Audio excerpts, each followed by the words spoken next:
Peoples party के chairman Bilawal Bhutto Zardari ने कहा कि मुल्क के नौजवान तालीमी मैदान में कामयाबी से आगे बढ़ रहे हैं। मेहरान यूनिवर्सिटी के 28वें कॉन्वोकेशन से खिताब में बिलावल ने कहा कि नौजवानों के रास्ते से रुकावटें हटाना होंगी ताकि वो मुल्क की तकदीर बदल सकें। कि मैं इसलिए ये बात कह रहा हूँ, इस टीवी चैनल्स भी मौजूद है और पूरे पाकिस्तान को ये पता होना चाहिए कि हमारे जो नौजवान हैं ये तो उनका शुरुआत है और वो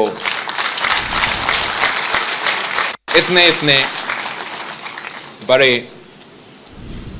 कामयाबियां हासिल कर चुके हैं।